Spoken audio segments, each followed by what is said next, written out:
Hello, good Friday, everybody, or shall I say, good Friday? Well, the work week is almost over, and Saturday's upon us, the whole weekend. Oh, joy, oh, delight. I hope that you are planning something fun for this weekend. Personally, of course, Fridays and Saturdays are very busy for me, but I do look forward to relaxing a little bit on Sunday. I'm gonna go to some like get together and be sociable and meet humans in real life. All right, so working from home does have its drawbacks, you guys. I seldom meet people unless I go out for errands or, you know. But yeah, I am excited because it's just Friday, and there's something about Fridays that just makes everything so nice. All right, so enough about my blabbing about Friday. Let's just say hello to all of you guys who have joined me today for another read along of Jane Eyre. The Chattering Magpie welcomes all of you here. I have here on Early Gang. So, hello, little butterfly. You were the very first one. So, hurrah and congratulations to you. Here, have a whole bunch of hearts from me. Take them all. Thank you for saying hello and also for the meme. I will share it in a little bit. Unfortunately, you say you can't join in. Ah, then give me back my hearts. Give them all back to me then. No. Here's my love, unstintingly, all of it. I hope you enjoy the rewatch. And then we have Liz. Liz, darling, how are you? Says hello, Magpie, or hey, Magpie. And I say, hey, Liz. Hope you're doing well. And I see Crusher is greeting the Airly gang. Oh my goodness, I can't get over that. Teal, if you're listening, see what you have done. Now I am calling everybody that listens to these read-alongs the the airlings. I know. I'm getting carried away, but you will have to excuse me. I'm just so excited to be able to share with you guys my love for the books that I just love. And so yes, hello Crusher, thank you for checking in and happy to have you here. Noodle Dumplings Kimchi, hey, says, I'm on time. Hey, fellow bookrooms, hello. And says, I'll be listening while having lunch. Enjoy your lunch. And then later, kitchen cleanup. You know what? I forecast that this one will be a little bit on the long side, so just do, maybe it'll cover all of your lunch and your kitchen cleanup and maybe a little bit of that because I am going to try to get through two chapters. They're both very important and I just don't see myself separating them, you guys. So I'm just going to read both of them. Hello, Teal, you finally showed up. Says, I'm not early gang, but I managed to wake up on time. Yes, but you know what? You might not be early gang, but you're definitely an airling. So, happy to see you here. So, you guys, tell me what you're doing for the weekend. I already told you guys what I'm doing for the weekend. Doing stuff on Saturday and also doing church and meeting people over on Sunday. So, it'll be great. Um, oh, also, I will be doing a bit more editing. I've been working on doing like a little bit of everything. So I do a little bit of editing for the not the previous channel, the other channel. It's not like I'm done with that channel. No, it's still going strong. For the other channel, I'm working on that and also working on I keep saying that I'm going to release some Blue Castle merch and it's on the works. It's just taking me a little bit longer because I don't know. It's different, you guys. The artwork is different, and I'm stuck with the hand lettering. So anyway, but it'll get there. It'll get done in time eventually. Also, you guys, I shared it. I shared this on I mean, on the Discord server. But I am reading a book right now. Absolutely coincidentally, it's called The Lark. It is written by what's her name? Oh, Bowie, I forget her name. Evelyn Nesbit, I think it is. Anyway, but I'm reading this book, and strangely and coincidentally enough, is the protagonist is a girl called Jane, and she meets a boy, or maybe a young man. Well, by the time the story really gets going, he's just a man. She meets somebody whose name is Rochester. Of course, there is the age difference situation, which way back then, like in the early 1900s, was no issue at all. So I'm reading this. I have never read this before. I had already read some books by her, by E. Nesbit. Um, like a long time ago, but it was the children's books. And so it was I read them when I was a kid, and I think I liked them. I just forget what they were. But anyway, um while I was looking for other books like The Blue Castle, this one came up, and so far it has like the same kind of like upbeat like feel to it. So depending if how it ends and how I'm able to do it, I am actually considering reading this one on the channel because it's delightful. It's breezy. So after we're done with the gravitas of Jane Eyre, I think we'll do that one. Maybe not immediately because I really want to get to Persuasion or Pride and Prejudice, or one of the books I had already mentioned we are gonna do. But definitely The Lark is going to be on the roster sometime in the future because it's also, you guys, public domain. However, unfortunately, I have not been able to find it for free. The online books page that has public domain books, it doesn't have this one. It has all the her other children's books, but apparently The Lark is I might as well just show it to you. Hold on a sec. Apparently The Lark is not popular enough. I guess it's kind of like the same fate that The Blue Castle had, because Ellen Montgomery was known so much for her children's stories that any adult stories, and by adult, you know what I mean. I mean like adult as in um not like having adult material, but like meant for an adult or an older reading group. So anyway, so I think the same happened to this book. It just fell through the cracks, and not a lot of people know it, and so maybe we can enjoy it. So far it's been enjoyable. I can only read a little bit at a time, but I am enjoying it through Hoopla. um so yeah, check it out if you don't want to wait. Check it out. It's good. Check it from your local library. um it's good. It's fun. Also, my sister reminded me of when I was, I guess, in college. I read this book by called Daddy Longlegs. Again, it's not like all of these books. Just because I'm mentioning them doesn't mean that they're not with like nowadays we wouldn't find them problematic. But I don't know. Like back in the day, like people were okay with these kind of things, like these huge age gaps and stuff. So I don't know. So anyway, just I think I brought up Daddy Longlegs because it's again from the same kind of feel, kind of like witty, quick, breezy, a light read. So anyway, so there are plenty of books out there. So I'm gonna fill you guys with a whole bunch of books. I'm definitely gonna continue to do this for the foreseeable future. So I hope you enjoy them. But anyway, for now, Jane Eyre. And before we start, I want to share a little purple butterflies meme. Um, oh yeah, Mr. Rochester, and so here we go.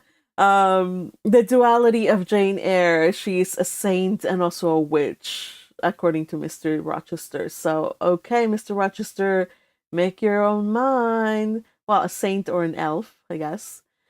Anyway, so thank you for the meme, Jane. And if you, I mean, Jane, thank you for the meme, Little Purple Butterfly.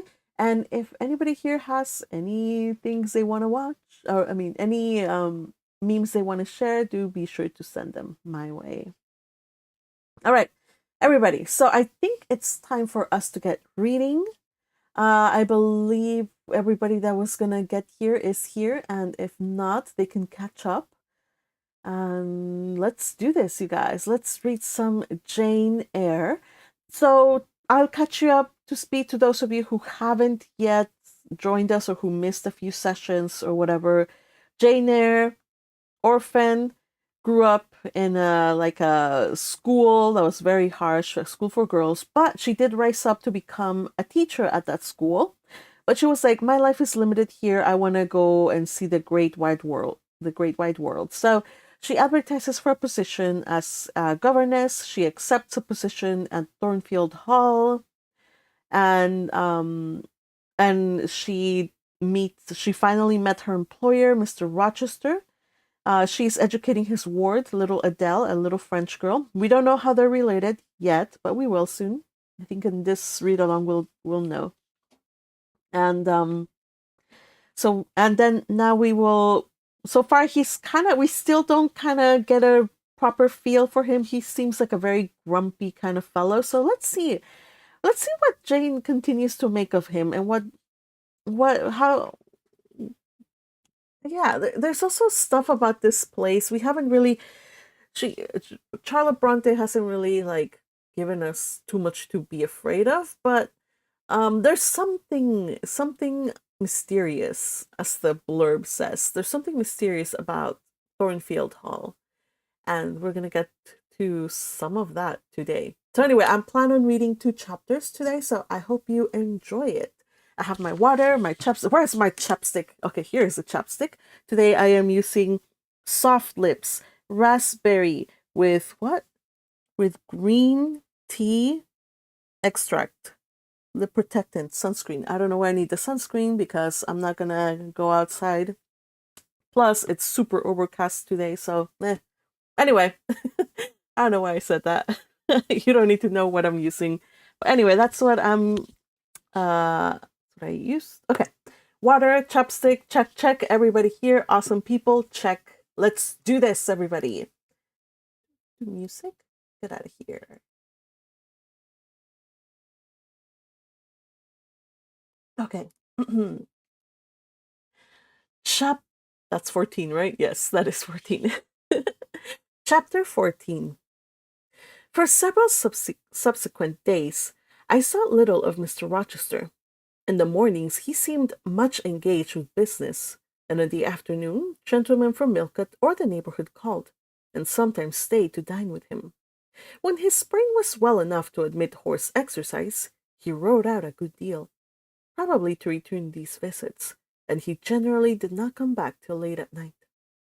During this interval, even Adele was seldom sent for to his presence, and all my acquaintance with him was confined to an occasional rencontre in the hall, on the stairs, or in the gallery, where he would sometimes pass me heartily and coldly, just acknowledging my presence by a distant nod or a cool glance, and sometimes a bow and smile with gentlemanlike affability.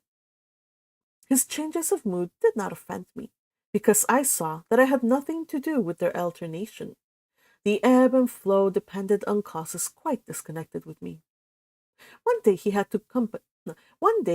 had company to dinner, and had sent for my portfolio, in order doubtless to exhibit its contents. The gentleman went away early to attend a public meeting at Millcote, as Mrs. Fairfax informed me, but the night being wet and inclement, Mr. Rochester did not accompany them. Soon after they were gone, he rang the bell. A message came that I and Adele were to go downstairs. I brushed Adele's hair and made her neat, and having ascertained that I myself was in my usual Quaker trim, where there was nothing to retouch, all being too close and plain, braided locks included, to admit of disarrangement, we descended, Adele wondering whether the petit coffret was at length come, for owing to some mistake, its arrival had hitherto been delayed. She was gratified. There it stood, a little carton, on the table when we entered the dining room. She appeared to know it by instinct. "Ma boîte! Ma boîte!" exclaimed she, running towards it. "Yes, there is your boîte at last. Take it into a corner, you genuine daughter of Paris, and amuse yourself with disemboweling it." said the deep and rather sarcastic voice of Mr. Rochester, proceeding from the depths of an immense easy chair at the fireside. "And mind," he continued, "don't bother me with any details of the anatomical process, or any notice of the condition of the entrails. Let your operation be conducted in silence. Tiens-toi tranquille, enfant, comprends-toi?" Be quiet, child, do you understand? Adele seemed scarcely to need the warning. She had already retired to a sofa with her treasure, and was busy untying the cord which secured the lid. Having removed this impediment, and lifted certain silvery envelopes of tissue paper, she merely exclaimed, "Oh, ciel! Que c'est beau!" and then remained absorbed in ecstatic contemplation. And she said, "Oh, heavens, how beautiful it is!" Let's see. Is Miss... Oh, wait, this is... Okay. "Is Miss Eyre there?" now demanded the master, half rising from his seat to look round the door, near which I still stood. "Ah, well, come forward. Be seated here." He drew a chair near his own. "I'm not fond of the prattle of children. For old bachelor as I am, I have no pleasant associations connected with their lisp. It would be intolerable for me to pass a whole evening tete-a-tete with a brat. Don't draw that chair further off, Miss Eyre. Sit down exactly where I placed it. If you please, that is. Confound these civilities. I continually forget 'em. Nor do I particularly affect simple-minded old ladies. By the by, I must have mine in mind. It won't do to neglect her. She's a Fairfax, or wed to one, and blood is said to be thicker than water." He rang, and dispatched an invitation to Mrs. Fairfax, who soon arrived, knitting basket in hand. "Good evening, madam. I sent to you for a charitable purpose. I have forbidden Adele to talk to me about her presence, and she is bursting with repletion. Have the goodness to serve as her auditress and interlocutress. It will be one of the most benevolent acts you ever performed." Adele, indeed, no sooner saw Mrs. Fairfax than she summoned her to the sofa, and there quickly filled her lap with the porcelain, the ivory, the waxen contents of her boîte, pouring out, meantime, explanations and raptures in such broken English as she was mistress of. "Now I have performed the part of a good host," pursued Mr. Rochester. "Put my guests into the way of amusing each other. I ought to be at liberty to attend to my own pleasure. Miss Eyre, draw your chair still a little further forward. You are yet too far back. I cannot see you without disturbing my position in this comfortable chair, which I have no mind to do." I did as I was bid, though I would much rather have remained somewhat in the shade. But Mr. Rochester had such a direct way of giving orders, it seemed a matter of course to obey him promptly. We were, as I have said, in the dining-room. The lustre, which had been lit for dinner, filled the room with a festal breath of light. The large fire was all red and clear.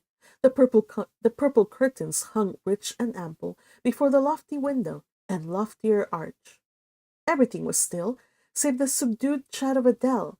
She dared not speak loud, and filling up each pause, the beating of winter rain against the panes. Mr. Rochester, as he sat in his damask-covered chair, looked different to what I had seen him look before. Not quite so stern, much less gloomy. There was a smile on his lips, and his eyes sparkled. Whether with wine or not, I am not sure, but I think it very probable. She suspects that he's in a good mood because he's kind of like a little, he has a little bit of a alcohol buzz. uh, by the way, hello, Cat Asterisk. Happy to see you. I think you're new, or maybe it's the first time you have commented in recent memory. If not, please excuse me. Anyway, welcome. All right, so she thinks that Rochester is more congenial today because of the drink. We'll see. Probably he did have people over, so he's after a good meal, a drink, and you're in a warm fire, and there's rain out there. Oh my goodness. Where's all he needs is a cat for pure and perfect contentment. Where's the cat? Bring forth the cat. Oh. All right. Continuing on. But I think it was very probable. He was, in short, in his after-dinner mood, more expanded and genial, and also more self-indulgent than the frigid and rigid temper of the morning.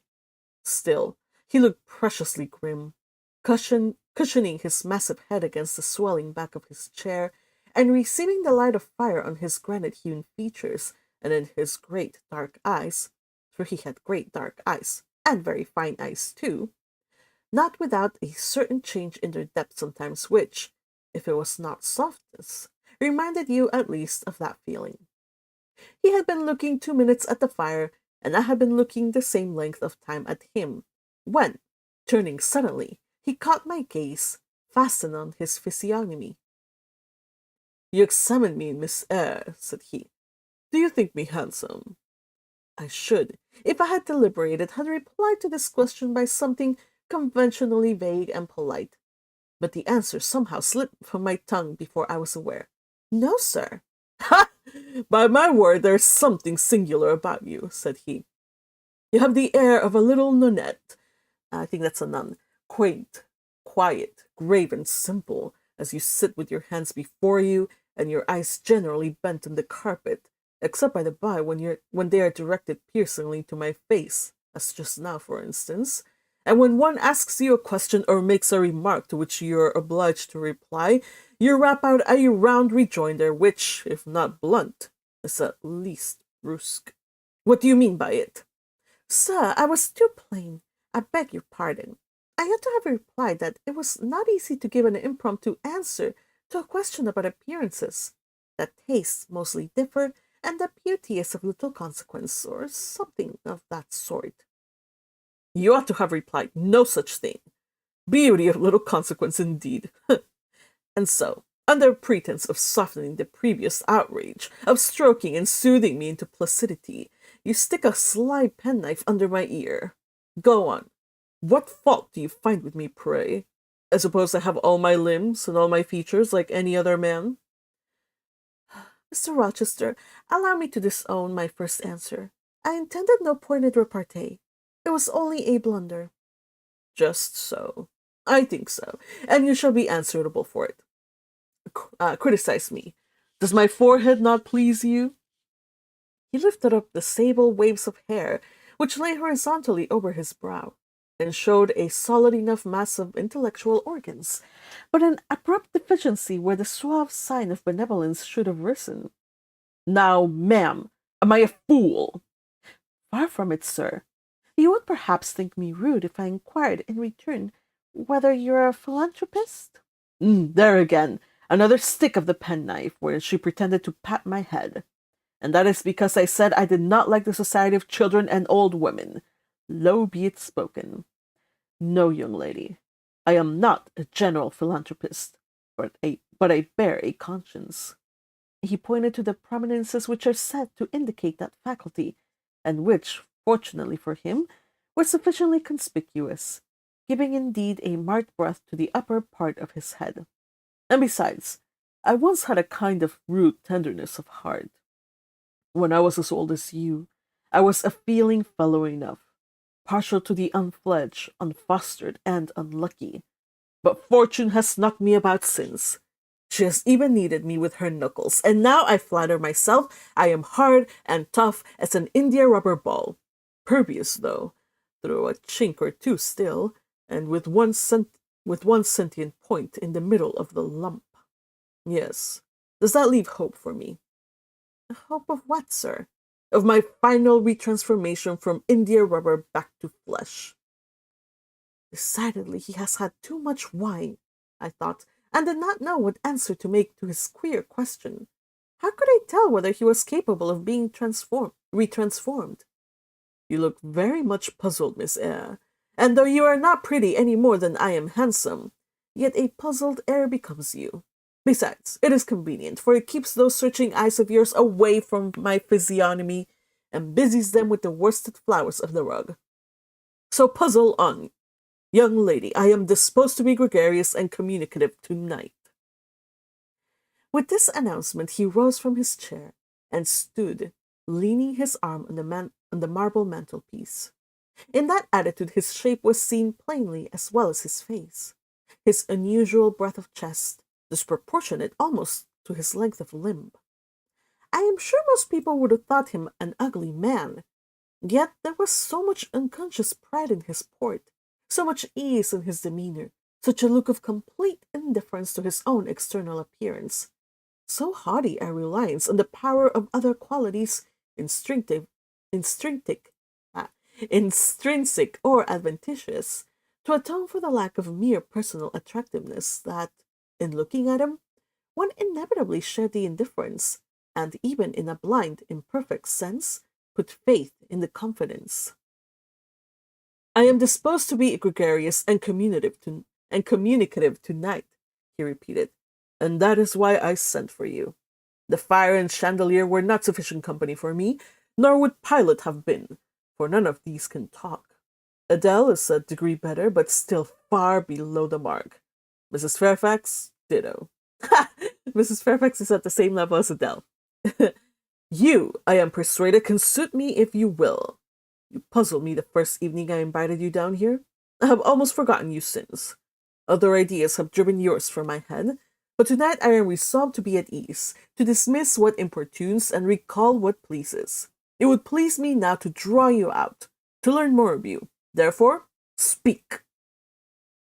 Instead of speaking, I smiled, and not a very complacent or submissive smile either. Speak, he urged. What about, sir? Whatever you like. I'll leave both the choice of subject and the matter of treating it entirely to yourself. Accordingly, I sat and said nothing. If he expects me to talk for the mere sake of talking and showing off, he will find he has addressed himself to the wrong person. You are dumb, Miss Eyre? I was dumb still. He bent his head a little towards me, and with a single hasty glance, seemed to dive into my eyes. Stubborn? And annoyed. It is consistent. I put my request in an absurd, almost insolent form. Miss Eyre, I beg your pardon. The fact is, once and for all, I don't wish to treat you like an inferior. That is, correcting himself, I claim only such superiority as must result from 20 years' difference in age and a century's advance in experience. This is legitimate, égyptiens, as Adele would say. 6. And I hold to it, as Adele would say. And it is by virtue of this superiority, and this alone, that I desire you to have the goodness to talk to me a little now, and to divert my thoughts, which are galled with dwelling on one point, cankering as a rusty nail. He had deigned an explanation, almost an apology, and I did not feel insensible to his condescension, and would not seem so.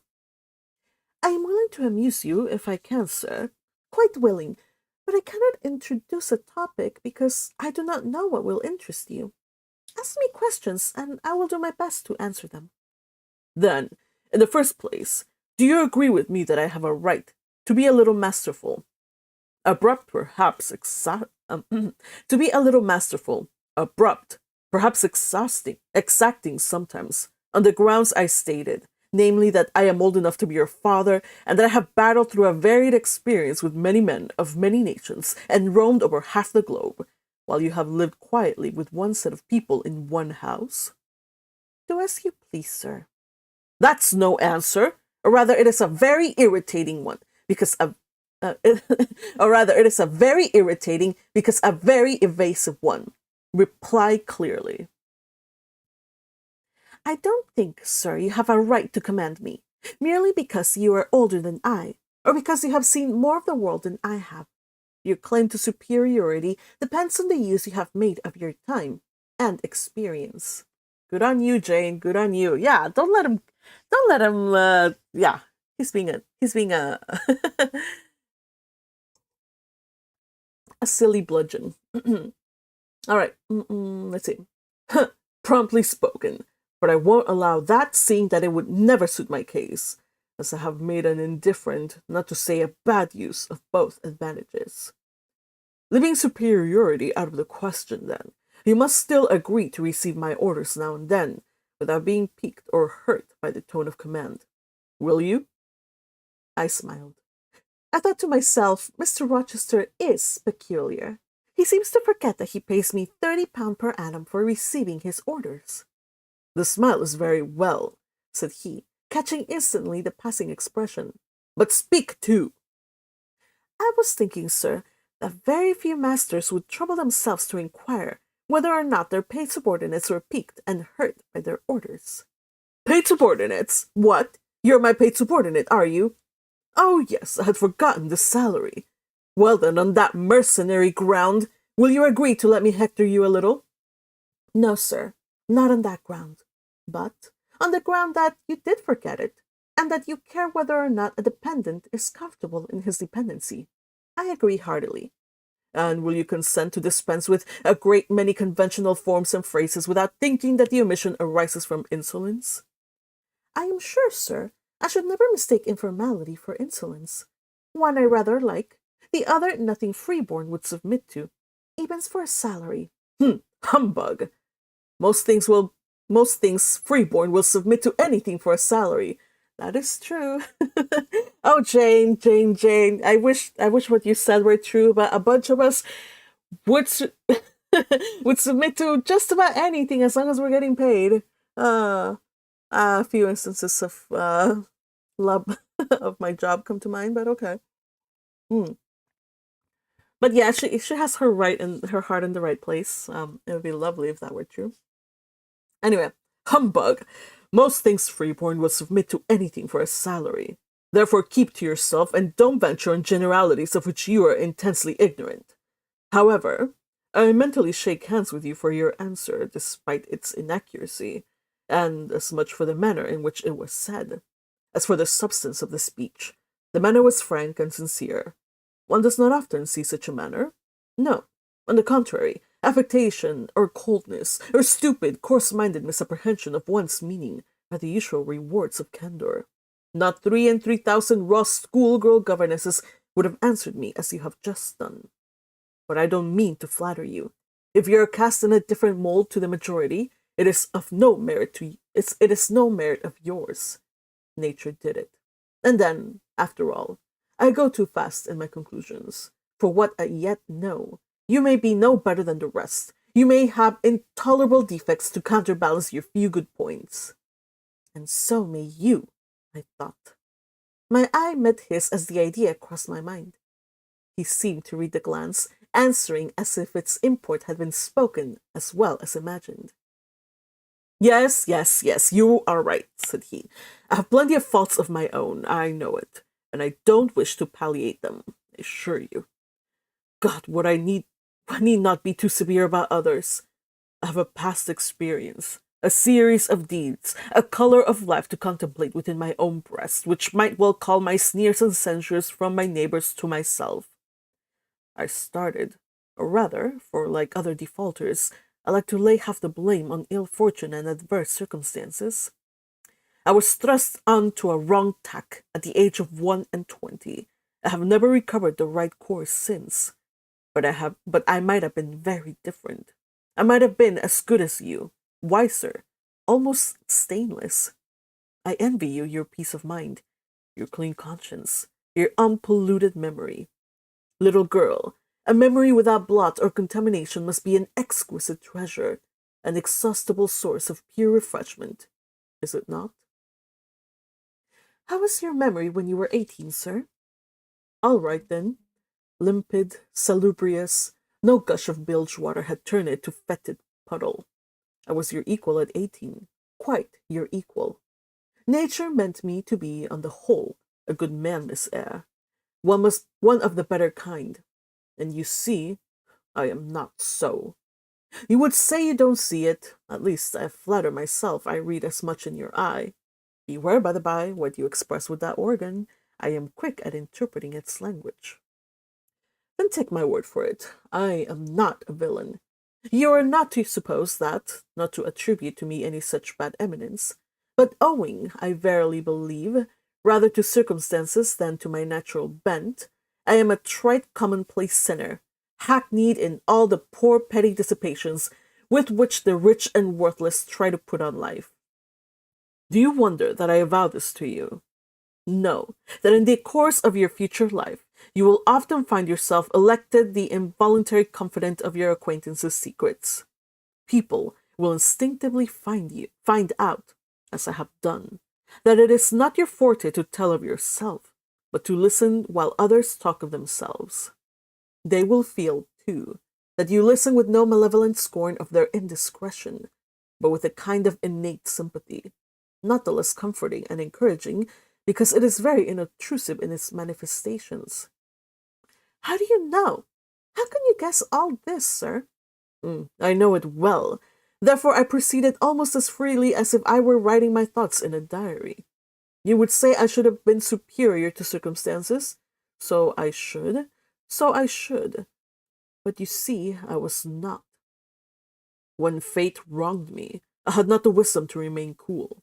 I turned desperate. Then I degenerated. Now, when any vicious simpleton excites my disgust by his paltry ribaldry, I cannot flatter myself that I am better than he. I am forced to confess that he and I are on a level. I wish I had stood firm. God knows I do. Dread remorse when you are tempted to err, Miss Eyre. Err, Miss Eyre. Sorry. Dread remorse when you are tempted to err, Miss Eyre. Remorse is a poison of life. Repentance is said to be its cure, sir. It is not its cure. Reformation may be its cure. And I could reform. I have strength for that. But where's the use of thinking it? Hampered, burdened, cursed as I am. Besides, since happiness is irrevocably denied me, I have a right to get pleasure out of life. And I will get it, cost what it may. Then you will degenerate still more, sir. Possibly. Yet, why should I? If I can get sweet, fresh pleasure, and I may get it as sweet and fresh as the wild honey the bee gathers on the moor. It will sting. It will taste bitter, sir. How do you know? You've never tried it. How very serious, how very solemn you look. And you're as ignorant of the matter as this cameo head, taking one from the mantelpiece. You have no right to preach to me, you neophyte, that have not passed the porch of life and are absolutely unacquainted with its mysteries. I only remind you of your own words, sir. You said error brought remorse, and you pronounced remorse the poison of existence. And who talks of error now? I scarcely think the notion that flitted across my brain was an error. I believe it was an inspiration rather than a temptation. It was very genial, very soothing, I know that. Here it comes again. It is no devil, I assure you, or if it be, has put on the robes of an angel of light. I think I must admit so fair a guest when it asks entrance to my heart. Distrust it, sir. It is not a true angel. Once more, how do you know? By what instinct do you pretend to distinguish between a fallen seraph of the abyss and a messenger from the eternal throne, between a guide and a seducer? I judge by your countenance, sir, which was troubled when you said the suggestion had returned upon you. I feel sure it will work you more misery if you listen to it. None at all. It bears the most gracious message in the world. For the rest, you are not my conscience keeper, so don't make yourself uneasy. Here, come in, bonny wanderer. He said this as if he spoke to a vision, viewless to any eye but his own. Then folding his arms, which he had half extended to his chest, he seemed to enclose in their embrace the invisible being. Now, he continued, again addressing me, I have received a pilgrim, a disguised deity, as I verily believe. Already has done me good. My heart has a sort of my heart was a sort of charnel. It will now be a shrine. To speak truth, sir, I don't understand you at all. I cannot keep up with the conversation because it has gotten out of my depth. Only one thing I know. You said you were not as good as you should like to be, and that you regretted your own imperfection. One thing I can't comprehend. You intimated that to have sullied a memory was a perpetual bane. No, that to have a sullied memory was a perpetual bane. It seems to me that if you tried hard, you would in time find it possible to become what you yourself would improve, and that if from this day you began with resolution to correct your thoughts and actions, you would in a few years have laid up a new and stainless store of recollections, to which you might revert with pleasure. Justly thought. Rightly said, Miss Eyre. And at this moment I am paving hell with energy. Sir, I am laying down good intentions, which I believe durable as flint. Certainly my associates and pursuits shall be other than they have been. And better? And better. So much better as pure ore is than a foul dross. You seem to doubt me. I don't doubt myself. I know what my aim is, what my motives are, and this moment I pass a law, unalterable as that of the Medes and Persians, that both are right. They cannot be, sir, if they require a new statute to legalize them. They are, Miss Eyre, that they are absolutely require a new statute. Unheard of combinations of circumstances demand unheard of rules. That sounds a dangerous maxim, sir, because one can see at once that it is liable to abuse. Sententious sage, so it is, but I swear by my household gods not to abuse it. You are human and fallible. I am. So are you. What then? The human and fallible should not arrogate a power with which the divine and perfect alone can be safely entrusted. What power? That of saying of any strange, unsanctioned line of action, let it be right. Let it be right. The very words, you have pronounced them. May it be right, then, I said as I rose, deeming it useless to continue a discourse which was all darkness to me, and besides, sensible that the character of my interlocutor was beyond my penetration, at least beyond its present reach, and feeling the uncertainty, the vague sense of insecurity which accompanies a conviction of ignorance. Where are you going? To put Adele to bed. It is past her bedtime. You're afraid of me, because I talk like a sphinx. Your language is enigmatical, sir, but though I am bewildered, I am certainly not afraid. You are afraid. Your self-love dreads a blunder. In that sense, I do feel apprehensive. I have no wish to talk nonsense. If you did, it would be in such a grave, quiet manner. It would be in such a grave, quiet manner, I should mistake it for sense. Do you never laugh, Miss Eyre? Don't trouble yourself to answer. I see you laugh rarely, but you can laugh merrily. Believe me, you are not naturally austere any more than I am naturally vicious. The low-wood constraint still clings to you somewhat, controlling your features, muffling your voice, and restricting your limbs. And you fear in the presence of man and a brother, or father, or master, or what you will, to smile too gaily, speak too freely, or move too quickly. But in time, I think you will learn to be natural with me, as I find it impossible to be conventional with you. And then your looks and movements will have more vivacity and variety than they dare offer now. I see at intervals the glance of a curious sort of bird through the close-set bars of a cage. A vivid, restless, resolute captive is there. Were it but free, it would soar cloud high. You're still bent on going. It has struck 9, sir. Never mind. Wait a minute. Adele is not ready to go to bed yet. My position, Miss Eyre, with my back to the fire and my face to the room, favors observation. While talking to you, I have also occasionally watched Adele. I have my own reasons for thinking her a curious study, reasons that I may, nay, that I shall, impart to you some day. She pulled out of her box, about 10 minutes ago, a little pink silk frock. Rapture lit her face as she unfolded it. Coquetry runs in her blood, blends with her brains, and seasons the marrow of her bones. Il faut que je le sais, Il faut que je le sais, cried she, et à l'instant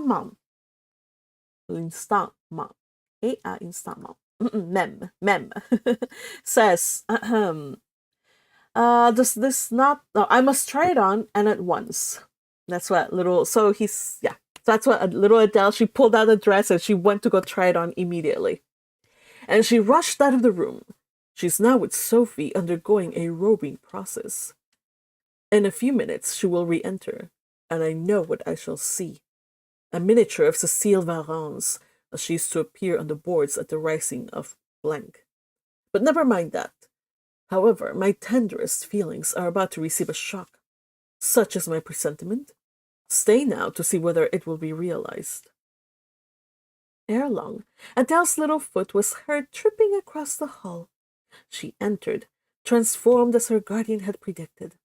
A dress of rose-colored satin, very short, and as full in the skirt as it could be gathered, replaced the brown frock she had previously worn. A wreath of rosebuds circled her forehead. Her feet were dressed in silk stockings and small white satin sandals. "It's que ma robe va bien," cried she, bounding forwards. "Et mes souliers, et mes bas, tenez, tenez, je crois que je vais danser." Sorry for my French, by the by. Always have to apologize. She said, "Does my dress not suit me? And my slippers? And my stockings? I feel like dancing." And spreading out her dress, she chassed across the room, till having reached Mr. Rochester, she wheeled lightly round before him on tiptoe, then dropped on one knee at his feet, exclaiming, "Monsieur, je vous remercie mille fois de votre bonté." Then Rice basically said, "Thank you 1,000 times for your kindness, monsieur." Then rising, she added, "C'est comme cela que maman faisait, n'est-ce pas, monsieur?" "Mamma acted just that way, didn't she, monsieur?" "Precisely," was the answer, and "comme cela, she charmed my English gold out of my British pockets. My British breeches pockets. I have been green too, Miss Eyre. Grass green. No more than fennel, no more, not a more vernal tint freshens you now than once freshened me. My spring is gone, however, but it has left me that French floweret on my hands, which in some moods I would be fain rid of, not valuing now the root whence it sprang, having found that it was of a sort which nothing but gold dust could manure. I have but half a liking to the blossom, especially when it looks so artificial as just now. I keep it and rear it rather on the Roman Catholic principle of expiating numerous sins, great or small, by one good work. I'll explain all of this some day. Good night." End of chapter. All right, so here's where what is it? Me, when I was in high school and I first read this one, I was like, what the heck is going on here? Like, I don't understand this conversation. So I'll just kind of summarize it for those of you who could not, probably, maybe I am underestimating the reading comprehension, but I needed, back then I was like, what is going on in this conversation? So the Sparks notes came out, and I had to like understand, so I could understand what had just transpired. Again, we have to blame Rochester. He is kind of, I think he's the wine is speaking through him, so he's just kind of meandering talk. He also blames it on the fact that he sees that Jane seems to be the kind of person that people will automatically see that they can confide in her. So he feels like she's the type of person he can safely confide to or talk to. So, and Jane is just a listener. She's like a neutral party. She doesn't judge. She just listens. He does say though, like, okay, going forward, please, like, just letting you know, I'm not gonna be like all about civilities and being like all polite and everything, because that's just not me. So please don't take offense.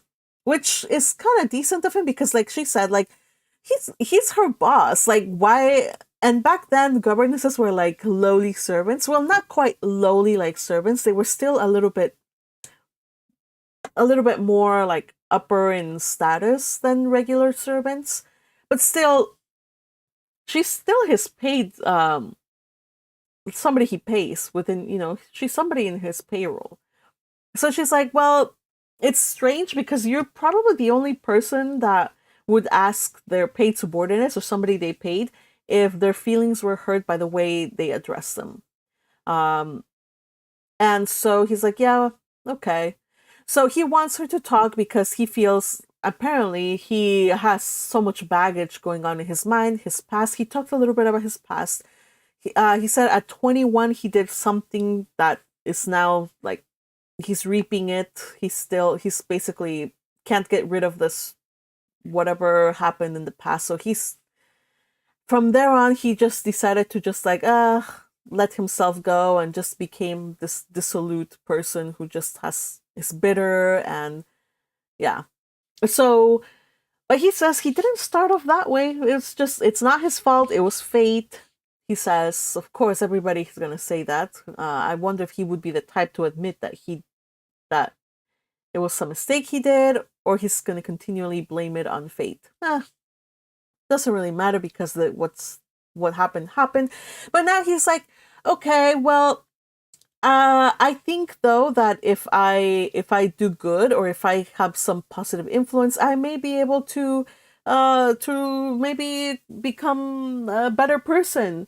However, and then but like it's not like he's going to reform to become a better person, like do good and start, becoming, a better person and uh try not to have like be so indulgent and make a change in his life. Jane is like, well, if you want to have like become a better person and not be so bitter, you have to make some changes in your life, in your personal life, make some positive choices.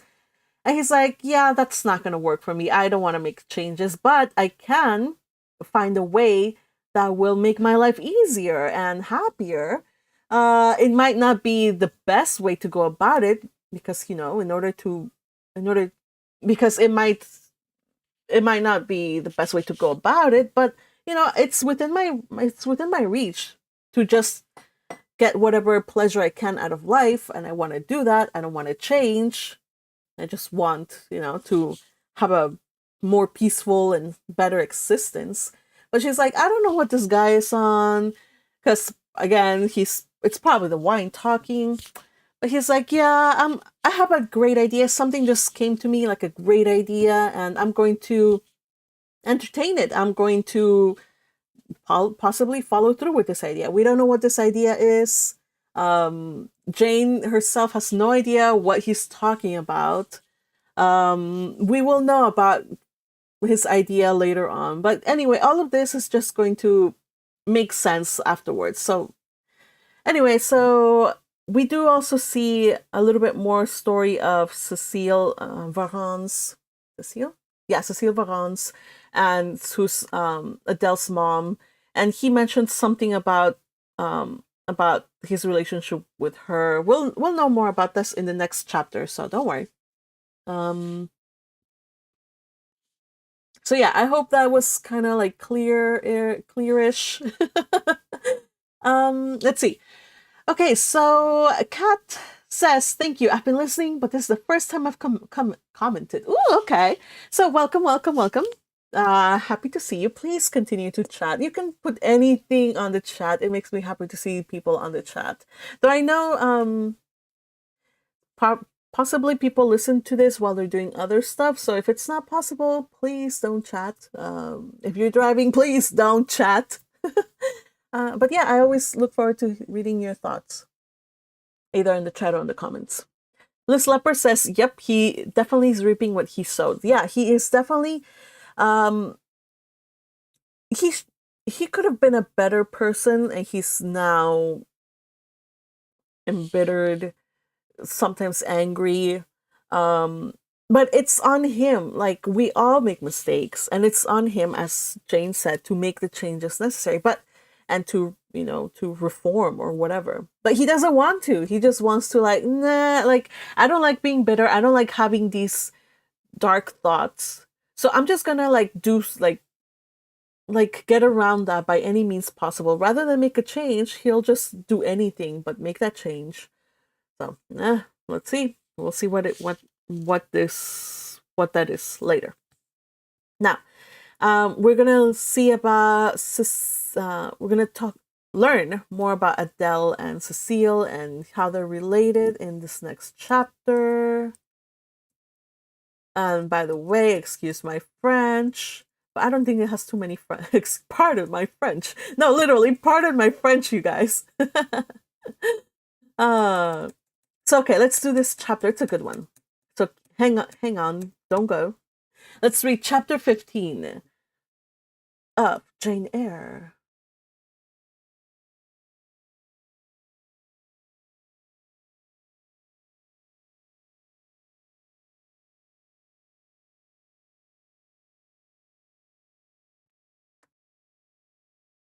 Mr. Rochester did, on a future occasion, explain it. It was one afternoon when he chanced to meet me and Adele in the grounds, and while she played with Pilot and her shuttlecock, he asked me to walk up and down a long beach avenue within sight of her.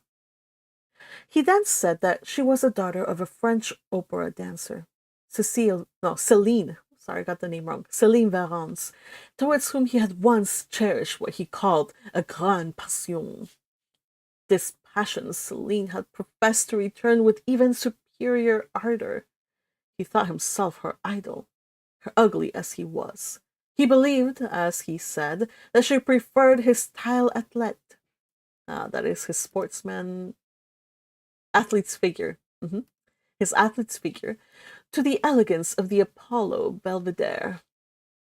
And Miss Eyre, so much was I flattered by this preference of the Gallic sylph for her British gnome, that I installed her in a hotel, gave her a complete establishment of servants, a carriage, cashmeres, diamonds, dentelles, etc.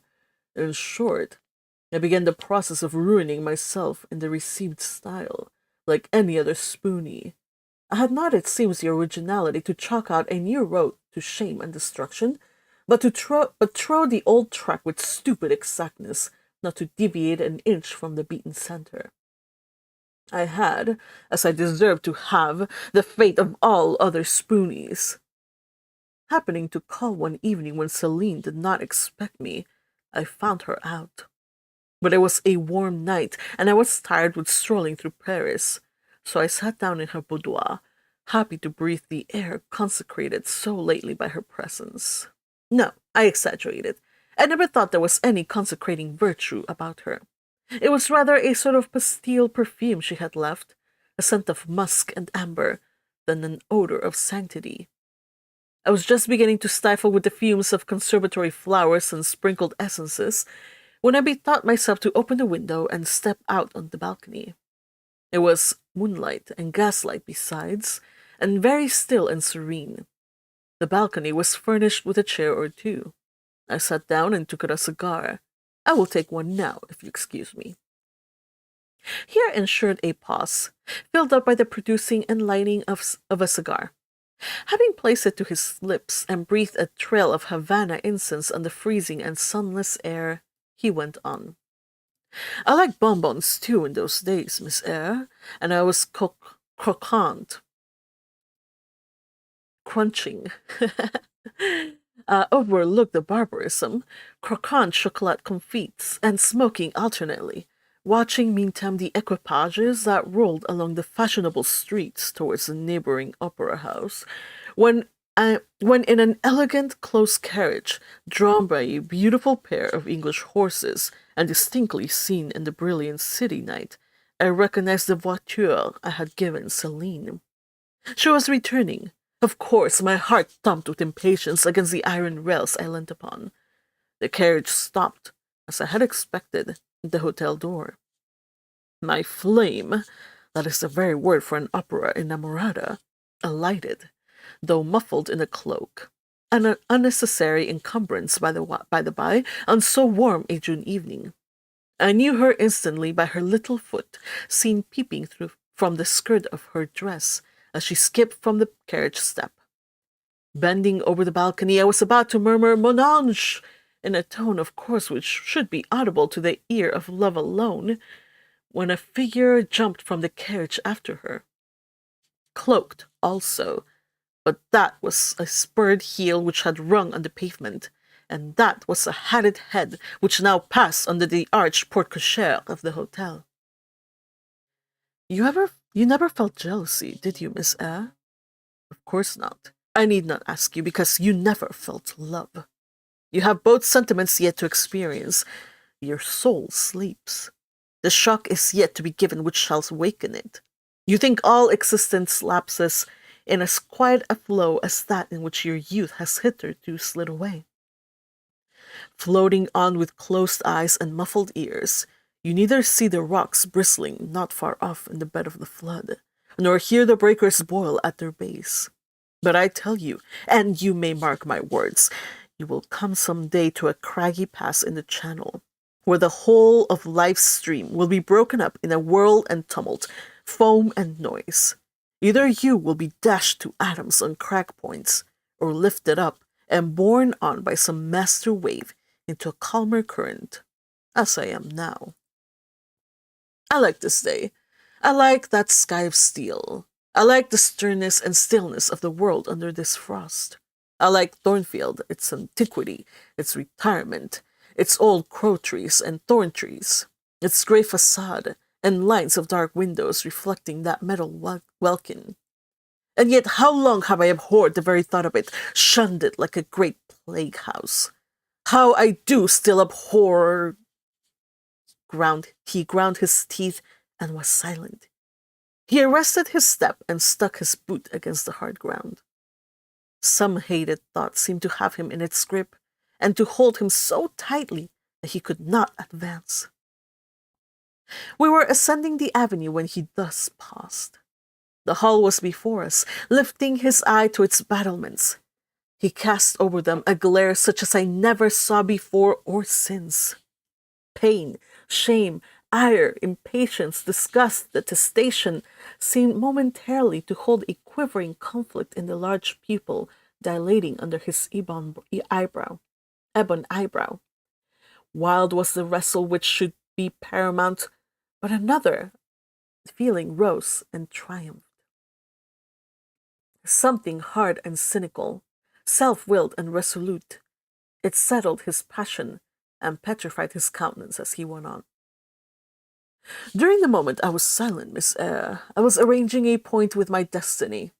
She stood there by that beech trunk, a hag like one of those who appeared to Macbeth on the heath of Forres. You like Thornfields, she said, lifting her finger, and then she wrote in the air a memento which ran in lurid hieroglyphics all around the house front, between the upper and lower row of windows. Like it if you can, like it if you dare. I will like it, said I dare like it, and I will keep my word. I will break obstacles to happiness, to goodness, yes, goodness. I wish to be a better man than I have been, than I am. As Job's Leviathan broke the spear, the dart, and the habergeon, hindrances which others count as iron and brass, I will esteem but straw and rotten wood. Adele here ran before him with her shuttlecock. Away! He cried harshly. Keep at a distance, child, or go in to Sophie. Continuing then to pursue his walk in silence, I ventured to recall him to the point whence he had abruptly diverged. Did you leave the balcony, sir? I asked, when Mademoiselle Varens entered. I almost expected a rebuff for this hardly well-timed question, but on the contrary, walking out of his scowling abstraction, he turned his eye toward me, and the shade seemed to clear off his brow. Oh, I had forgotten Celine. Oh, well, to resume. When I saw my charmer thus come in, accompanied by a cavalier, I seemed to hear a hiss, and the green snake of jealousy, rising on undulating coils from the moonlit balcony, glided within my waistcoat, and ate its way in 2 minutes to my heart's core. Strange, he exclaimed, suddenly starting away from the point. Strange that I should choose you for the confidant of all this, young lady.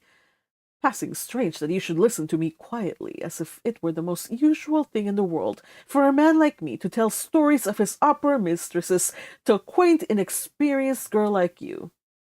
But the last singularity explains the first, as I intimated once before you. You, with your gravity, your considerateness, and caution, were made to be the recipient of secrets. Besides, I know what sort of a mind I have placed in communication with my own.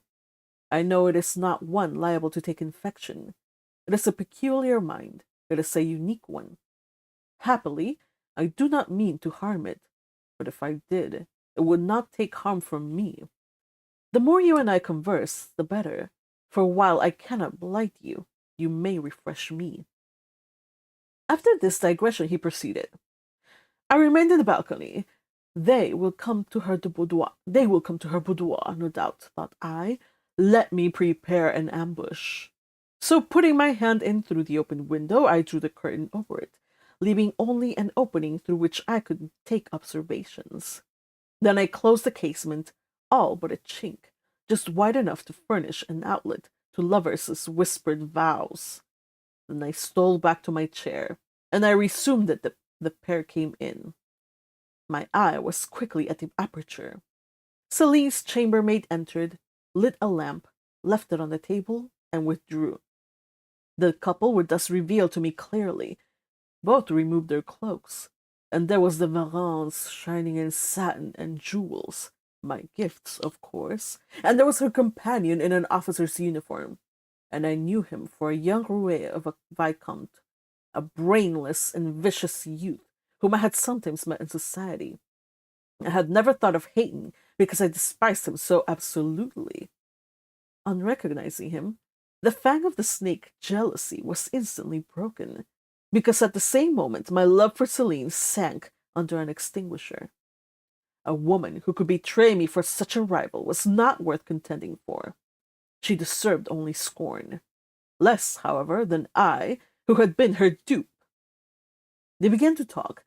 The conversation eased me completely. Frivolous, mercenary, heartless, and senseless, it was rather calculated to weary than enrage a listener. A card of mine lay on the table. This, being perceived, brought my name under discussion. Neither of them possessed the energy or wit to belabor me soundly, but they insulted me as coarsely as they could in their little way, especially Celine, who even waxed rather brilliant on my personal defects, deformities she termed them. Now, it had been her custom to launch out into fervent admiration of what she called my beauté male. Sorry, you guys, this is male beauty, but I cannot say it. Sorry. Wherein she differed diametrically from you, who told me point blank at the second interview that you did not think me handsome. The contrast struck me at the time, and Adele came here running up again. Monsieur, John has just been to say that your agent has called and wishes to see you. In that case, I must abridge. Opening the window, I walked in upon them, liberated Celine from my protection, gave her notice to vacate her hotel, offered her a purse for immediate exigencies, disregarded screams, hysterics, prayers, protestations, convulsions, made an appointment with the Vicomte for a meeting at the Bois de Boulogne. Next morning, I had the pleasure of encountering him, left the bullet in one of his poor etiolated arms, feeble as the wing of a chicken in the pip, and then thought I had done with the whole crew. But unluckily, the Varens, 6 months before, had given me this fillet. Little girl, Adele, who she affirmed was my daughter, and perhaps she may be, though I see no proofs of such grim paternity written in her countenance. Pilot is more like me than she. Some years after I had broken with the mother, she abandoned her child and ran away to Italy with a musician or singer. I acknowledged no natural claim on Adele's part to be supported by me, nor do I now acknowledge any, for I am not her father. But hearing that she was quite destitute, I took the poor thing out of the slime and mud of Paris and transplanted it here, to grow up clean in the wholesome soil of an English country garden.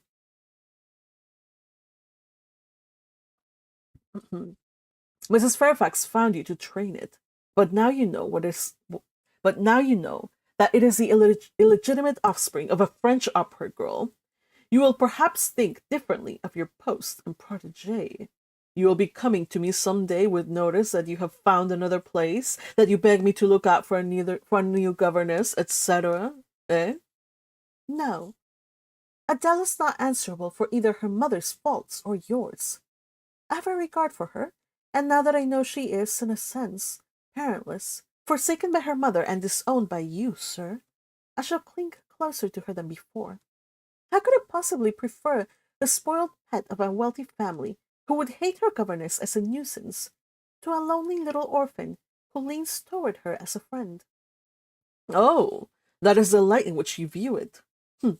Well, I must go in now, and you too. It darkens. But I stayed out a few minutes longer with Adele and Pilot, ran a race with her, and played a game of battledore and shuttlecock. When we went in, and I had removed her bonnet and coat, I took her on my knee, kept her there an hour, allowing her to prattle as she liked, not rebuking even some little freedoms and trivialities into which she was apt to stray when much noticed, and which betrayed in her a superficiality of character, inherited probably from her mother, hardly congenial to an English mind. Still, she had her merits, and I was disposed to appreciate all that was good to her in the utmost. I saw in her countenance and features a likeness to Mr. Rochester, but found none. No trait, no turn of expression announced relationship. It was a pity. If she could have been proved but resembled him, he would have thought more of her. It was not till after I had withdrawn to my own chamber for the night that I steadily reviewed the tale Mr. Rochester had told me. As he had said, there was probably nothing at all extraordinary in the substance of the narrative itself. The wealthy Englishman's passion for a French dancer and her treachery to him were everyday matters enough, no doubt. In society, and were everyday matters enough, no doubt, in society. But there was something decidedly strange in the paroxysm of emotion which had suddenly seized him when he was in the act of expressing the present contentment of his mood and his newly revived pleasure in the old hall and its environs. I meditated wonderingly on this incident, but gradually quitting it, as I found it for the present inexplicable, I turned to the consideration of my master's manner to myself. The confidence he had thought fit to repose in me seemed a tribute to my discretion. I regarded it and accepted it as such. His deportment had now for some weeks been more uniform towards me than at first. I never seemed in his way. He did not take fits of chilling hauteur when he met me unexpectedly. The encounter seemed welcome. He had always a word and sometimes a smile for me. When summoned by formal invitation to his presence, I was honored by a cordiality of reception that made me feel I really possessed the power to amuse him, and that these evening conferences were sought as much for his pleasure as for my benefit. I, indeed, talked comparatively little, but I heard him talk with relish. It was his nature to be communicative. He liked to open to a mind unacquainted with the world glimpses of its scenes and ways. I do not mean its corrupt scenes and wicked ways, but such as derived their interest from the great scale upon which they were acted, the strange novelty by which they were characterized, and I had a keen delight in receiving the new ideas he offered, in imagining the new pictures he portrayed, and following him in thought through the new regions he disclosed, never startled or troubled by one noxious illusion. The ease of his manner freed me from painful restraint. The friendly frankness, the friendly frankness, as correct as cordial, with which he treated me, drew me to him. I felt at times as if he were my relation rather than my master, yet he was imperious sometimes still. But I did not mind that. I saw it was his way. So happy, so gratified that I had become with this new interest added to life, that I ceased to pine after kindred. My thin, crescent destiny seemed to enlarge. The blanks of existence were filled up. My bodily health improved. I gathered flesh and strength. Okay, so she likes talking to Rochester. He doesn't always talk about, bad things or bitter things. Like he talks about his travels or whatnot. And it's she finds it really interesting. her life has been so confined. She knows so little that these talks like give her like something to look forward to and to learn. So I mean, it's not all bad. It's just we get him his moods now and then. Um and again, it's funny that she finds in him like as if he were a relation, like they've really like bonded like intellectually. So but yeah, Jane, watch out. Watch out. Oh, Crusher says, "Oh my, Jane is developing feelings for Mr. Rochester. Maybe not quite, maybe yes. Who knows? She's interested in him and what he has to say. Um, he's not. She knows he's not a bad person. So, but we'll see. We'll see. But it's heading that way. The trend line is heading that way, and I worry for my poor Jane. He's too old for her. He's too. Anyway, we'll see. I don't know. I worry for Jane. All right, Jane, let's do this. I mean, she's even eating more. Her health is improving. I don't know, man. Uh, by the way, Crusher says posted some memes in Discord. I will check them out soon. Oh, I can't wait for the memes. Love the memes. All right. I gathered flesh and strength. Okay, so here we go. Maybe you are right. Maybe you're right, Crusher. And was Mr. Rochester now ugly in my eyes? No, reader. Gratitude and many associations, all pleasurable and genial, made his face the object I best liked to see. Oh no, Jane, no! Oh, Jane, oh gosh. I tell you, my dad, when I was a kid, growing up, well, maybe not a kid because that wasn't ready yet. When I was going like maybe high school or maybe a little bit before, my dad told me, okay, daughter, here's some things. A guy falls for what he sees, a girl falls for what she hears. So guard your ears. Be careful of people with pretty words, okay? Or like, yeah, and yeah. See, that's what happened to Jane. She's being charmed by the fact that she has found somebody she can talk to who's like intellectual and like funny at times, and so now she doesn't even see him as ugly. She likes him best. She likes his face. That's her her favorite sight is now his face. Oh man. Okay, you're right, Crusher. You were right. His presence in a room was more cheering than the brightest fire.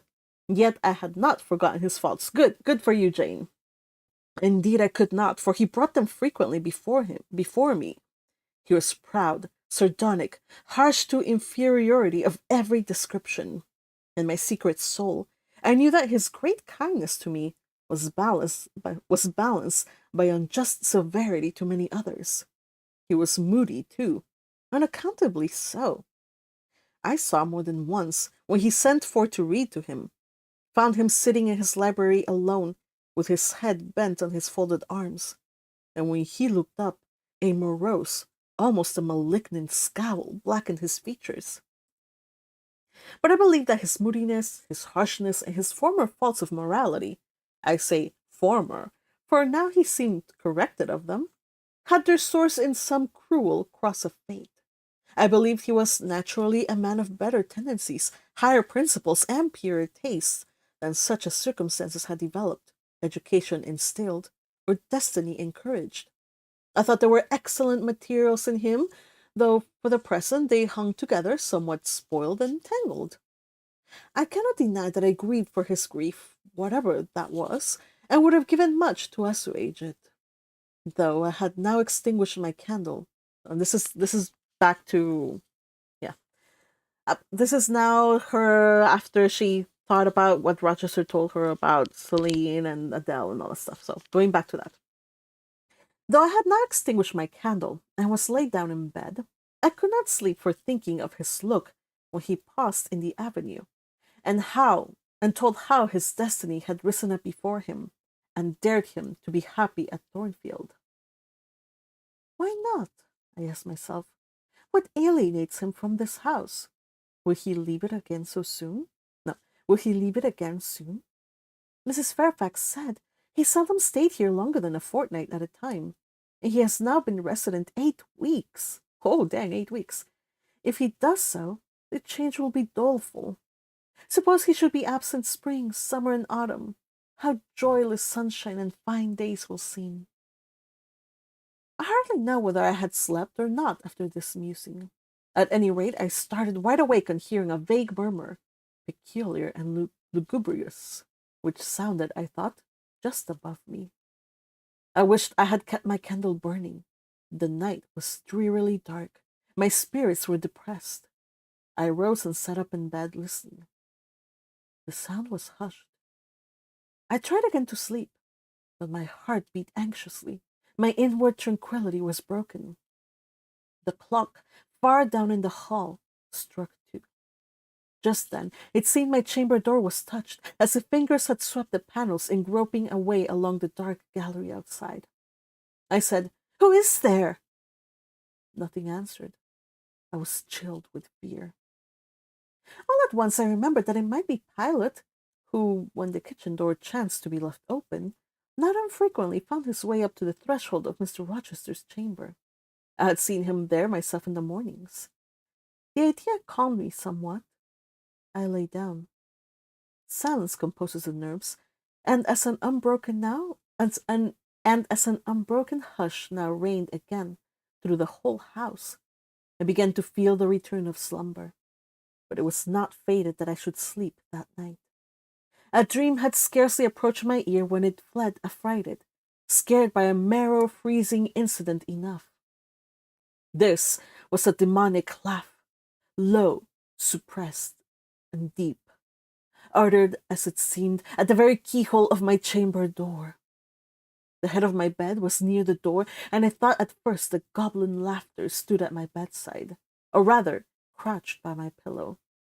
But I rose, looked around, and could see nothing. While, as I still gazed, the unnatural sound was reiterated, and I knew it came from behind the panels.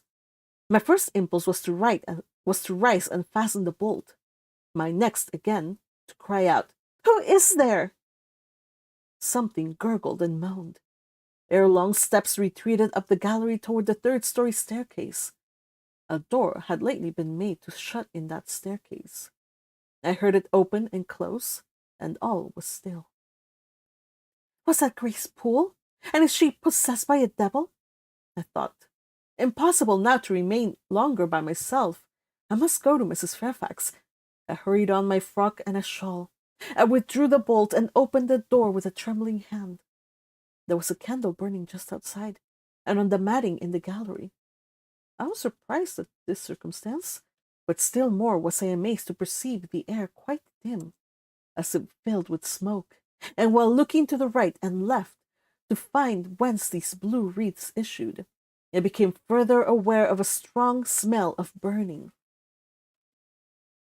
Something creaked. It was a door ajar, and that door was Mr. Rochester's, and the smoke rushed in a cloud from thence. I thought no more of Mrs. Fairfax. I thought no more of Grace Poole or the laugh. In an instant I was within the chamber. Tongues of flame darted round the bed. The curtains were on fire. In the midst of blaze and vapor, Mr. Rochester lay stretched motionless in deep sleep. "Wake! Wake!" I cried. I shook him, but he only muttered and turned. The smoke had stupefied him. Not a moment could be lost. The very sheets were kindling. I rushed to his basin and ewer. Fortunately, one was wide and the other deep, and both were filled with water. I heaved them up, deluged the bed and its occupant, flew back to my own room, brought my own water jug, baptized the couch afresh, and by God's aid succeeded in extinguishing the flames which were devouring it. The hiss of the quenched element, the breakage of a pitcher which I flung from my hand when I had emptied it, and above all, the splash of the shower bath I had liberally bestowed, roused Mr. Rochester at last. Though it was now dark, I knew he was awake, because I heard him fulminating strange anathemas at finding himself lying in a pool of water. "Is there a flood?" he cried. "No, sir," I answered, "but there has been a fire. Get up, do. You're quenched now. I will fetch you a candle. In the name of all...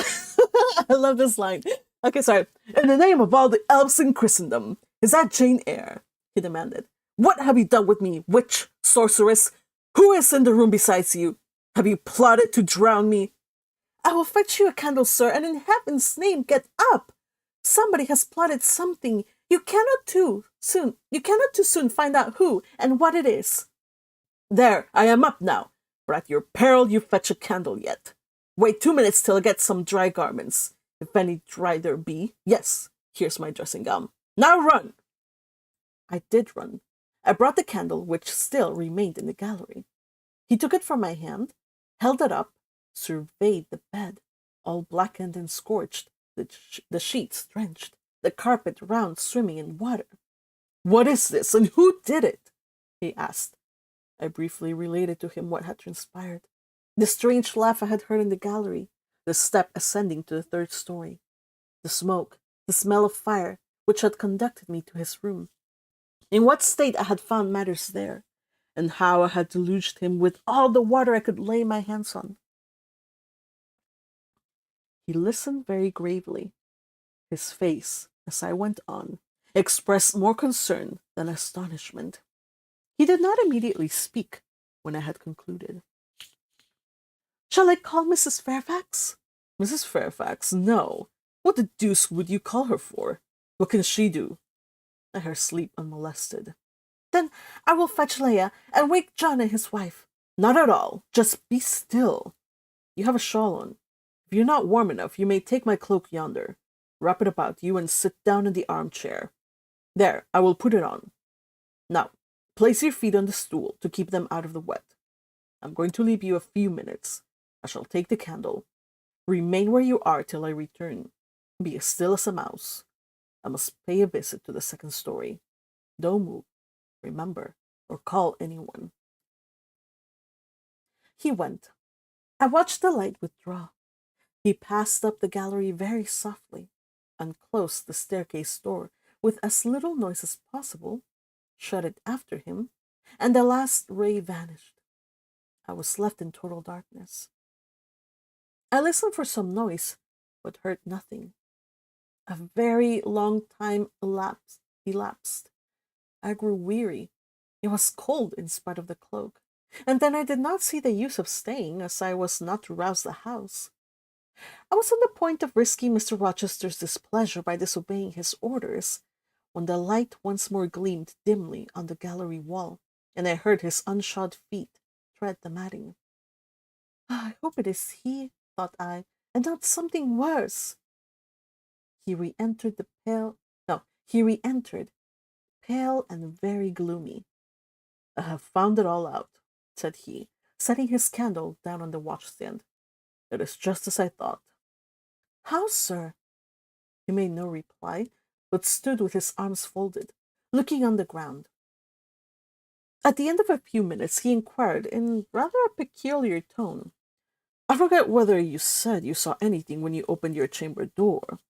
No, sir, only the candlestick on the ground. But you heard an odd laugh? You have heard that laugh before, I should think, or something like it. Yes, sir. There is a woman who sews here, called Grace Poole. She laughs in that way. She's a singular person. Just so. Grace Poole, you have guessed it. She is, as you say, singular. Very. Well, I shall reflect on the subject. Meantime, I am glad that you are the only person besides myself acquainted with the precise details of tonight's incident. You're no talking fool. Say nothing about it. I will account for the state of affairs, pointing to the bed.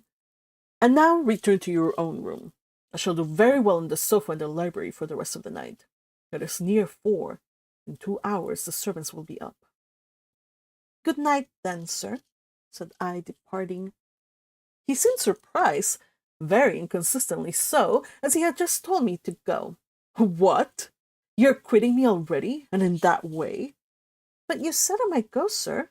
But not without taking leave, not without a word or two of acknowledgment and goodwill, not, in short, in that brief, dry fashion?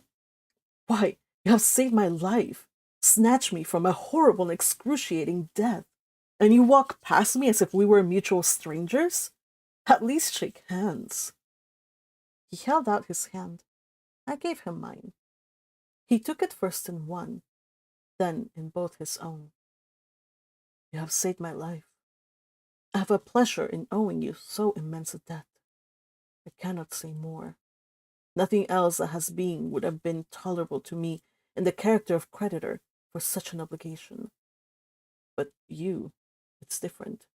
I feel your benefits no burden, Jane. He paused, gazed at me. Words almost visible trembled on his lips, but his voice was checked. Good night again, sir. There's no debt, benefit, burden, obligation in the case. I knew, he continued. I knew you would do me good in some way, at some time.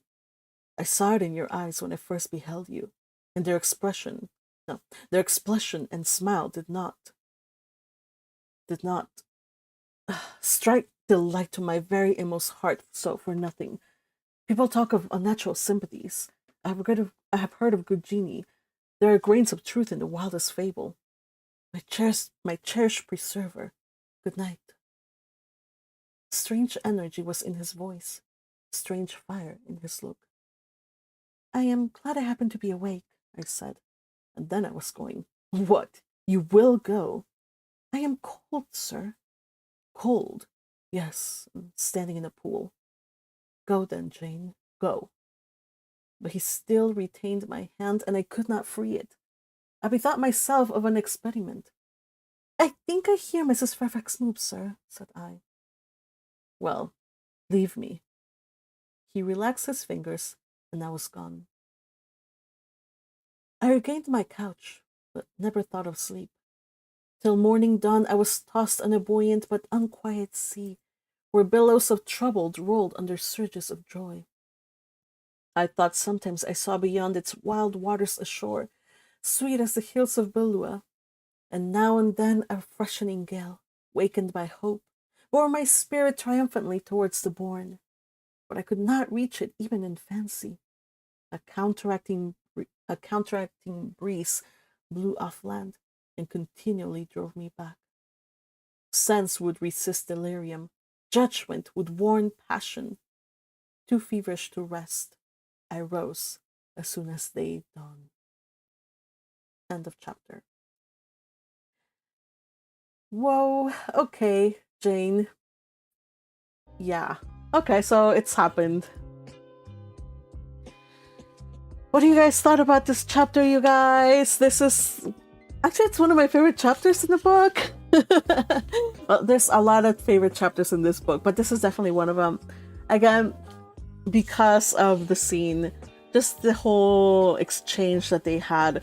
And every single adaptation does a remarkably good job of doing these scenes. Of course, they all play a little bit of, like, they stress different, they give it a different feel, but it's a really well written scene, you guys. And yeah, let's see what else. So we got in this read along, we got Rochester's backstory, or at least as much backstory as we're gonna get for now. We got Adele's backstory, like where she is, who she is, his supposed illegitimate child, and her mother did not die as she believes. Her mother abandoned her, which is a blasted shame. So Jane is even more determined to care for the little girl because she feels like she can empathize with her. She was also abandoned in a way. She was also orphaned, and she knows what it felt like to be a child. And the adults, they don't, adults can be cruel to children. So she wants to be at least a little bit of a caretaker for her. And then we get to see, like, Jane tells us how she has, over time, in the 8 weeks that Rochester has been here. Remember, I think in the last read along, I was wrong. I said that all the days that he had spent in all of 9 years since he inherited was like a fortnight, 2 weeks. No. So he does come more off, like, spend more time than 2 weeks. It's just that not more than 2 weeks at a time. That's what she meant. So, okay, so I correct myself from before. So yeah, so he usually spends about at most 2 weeks in Thornfield Hall, again because he hates the place. He has made it very evident he absolutely loathes the place. There's some connotations in there that we don't know about yet, probably dealing with his family and stuff. But he's been here for 8 weeks, you guys. 8 weeks, and in these 8 weeks, Jane has fallen for him. She doesn't care that he's not a beautiful man. She doesn't care that he's ugly. She finds in him like a fellow person she can converse with.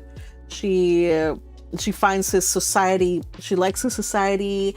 He's been good to her. He hasn't, been like a bad master to her, like in a way. Like he hasn't, treated her as an underling that you could just boss about and like be mean to. So he hasn't been like that. So overall, Jane is fairly contented with her life right now. But this is all very well and good, except that she's developing feelings for Rochester, and right now her feelings, after having saved him from this fire, they're very, very unsettled, and it's like hope is clashing with, practicality. Like she, despite the fact that they talk as equals and that he can confide in her anything and whatever, despite all this, she's still his paid subordinate. Like she's still the governess, and he's still a gentleman, and he's still like a wealthy, very wealthy gentleman. So socially not equals, financially not equals, age-wise, oh my goodness, that age gap. He said he told her himself that he was old enough to be her father. So he's like, what? He's around 35-ish, late 30s, early 30s. She's 18. Yeah, checks out. He could have been 18 when she was born. Yeah, he could have been her father. So, oh no. Yeah, this couple, it's problematic. So, but we'll see where the story goes from here. But meanwhile, I hope you enjoyed the spookiness. This is one of the reasons why I actually was drawn to the story. Was not the romance, it was just the gothic ambience of like this house with its secrets and its passages and the strange laughter and all these things. I love it. You guys know I'm not into horror, so I do like suspenseful stuff. I just don't like horror, and this is not entirely very much horror, but it gives it a feeling of it could be horror. So that's why I guess I was drawn to it. Anyway, so yes, spooky times with Crusher, and yes, that definitely did escalate quickly. Like suddenly he's in his house, he's sleeping, and then fire. Okay, so now to some memes that Crusher was kind enough to share with us. We have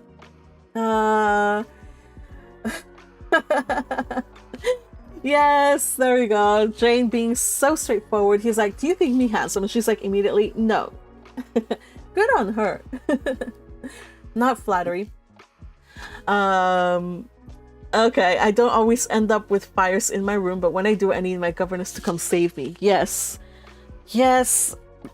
Jane really was a real one here. She could have just like said like, yeah, this is scary, I'm just gonna lock my door and go to sleep. Yeah, that would have ended horribly badly. Rochester would have definitely died. Probably the whole house would have burned down. I don't know. We don't know. So, but yeah, it would have been bad. Rochester is like, I know. Except make him sleeping. Yeah. Where did you find these? Does my forehead not please you? This almost looks like a Jane Eyre manga. Is there a Jane Eyre manga out there? If so, I need it. Crusher, tell me the sauce. I need the sauce. You forgot one detail, and it's the sauce. Alright, so that ends today's read-along. I hope that you join me next week next week. I'm not gonna be doing read along on a Sunday. As I said, I have something to do. So no Sunday read along. So Monday. See you guys on Monday as we follow up on what happens now that Jane has caught feelings. What do you guys think was the meaning behind Rochester's words, you guys? There's a lot behind those words. And I don't know, man. I don't know, Rochester.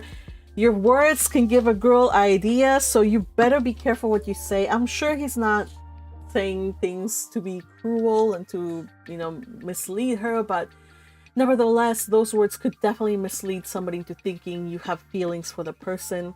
Maybe he sees her like as a friend, which is good, but it would be also dangerous to say that, because in this day and age, men and women were not platonic friends. There was just no friendship between men and females. It was either somebody you knew just in passing, like from church or whatever, somebody from work, a family friend, or a husband, lover, whatever. There's no real platonic, there's no friendship here between females and males in this era. It just wasn't a thing. And even so, I still sometimes wonder, like, that's what I want to say, but was that, I feel, unless somebody can think of any instance where there was a men and women did go about as friends, it just wasn't the thing, you guys. Nowadays, yes, men and women can be friends, but not then. So, Rochester, I take issue with your words, because if you don't mean to make a girl have the wrong ideas, then you better shut your trap and watch what you're saying. I'm just saying, okay? Jane is in too vulnerable position at this point, and I don't want her to. Man, you just don't make relationships or don't date people at work. Just don't. It's trouble. Don't date people at work. Okay, that's all I have to say. Noodles, dumplings, kimchi says need to find the manga. Oh, Crusher says there is a manga. Oh, there's a manga. I have to look it up. I'll look it up after this. I was tempted to look it up right now. Should I look it up right now? Let's see. Let's see. Jane Eyre manga. Okay. Jane Eyre manga images.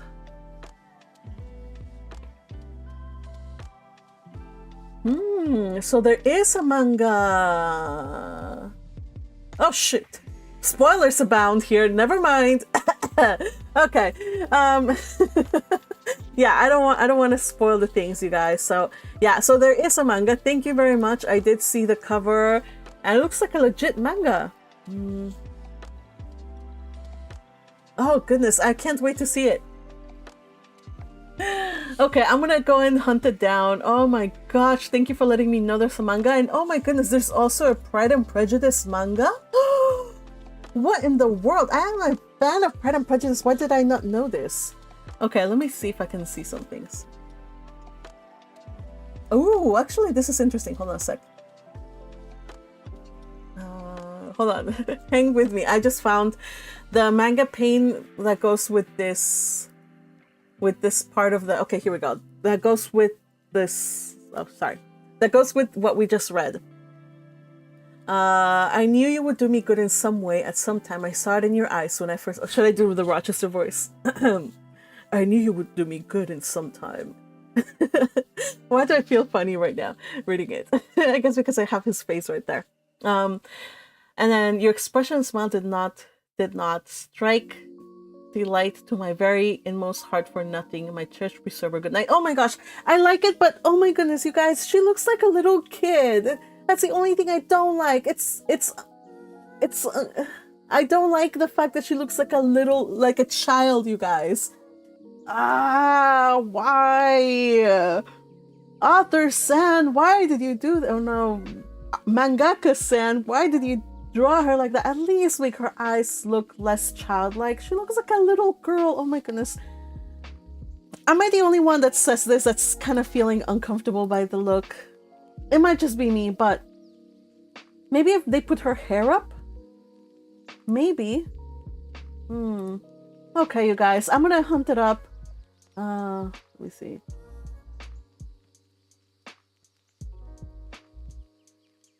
Yeah, here's another panel of the manga. Tweet. Okay, I'm gonna look it up. I'll get my affiliate link. I'll put it on the description, so don't go buy it yet. I'm gonna get my affiliate link. Support your magpie. Again, if you wanna support your magpie, let her know that you like these read-alongs, and do share these with other people. Let them know that Magpie is reading books. And yeah, share, like, comment, subscribe. I hate doing this, but I have to do it because otherwise people won't like, comment, and subscribe. Though I do have to give you guys props.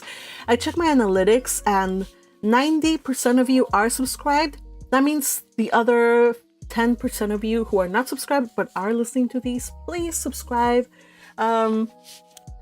It's just a huge morale boost. I know it'll take me a while to get to 1,000 subscribers, and which means that I won't be able to monetize this channel yet. But if you share, comment, like, subscribe, it helps the algorithm push this to other people who might also like this. All right, I think that's enough for today. Gosh, this was a very long session. It is 11:47. I have yet to eat a proper breakfast, so I am gonna go. And I hope that you guys have a wonderful rest of your day, a lovely weekend, and that you keep reading books. Hope you have a wonderful... I already said this. Huh. All right. Be careful next time some stranger comes and tells you sweet words in your ear. You don't want to be Jane Eyre and become develop feelings for somebody you shouldn't. Okay, that's all I can say for now. Yeah, Blockstrut says Jane Eyre is 19, looks 12. Exactly. And Tio says Japan is gonna Japan. Yes. Oh man. Yeah, they just totally went. They saw the description that Jane is like young, like small, and, you know, little, like a little person, petite, and they just ran with that and like went hard on that. And she looks, even here in her grown up look, she looks like she's 12. I don't know, you guys. I don't know. I think I'll just I'll stay with the other versions, but I do like this one and I'm gonna check it out. I just have to push some thoughts to the back of my head. All right, everybody, take care, have a good one. This time is for sure. Goodbye. Thanks for joining me. Bye.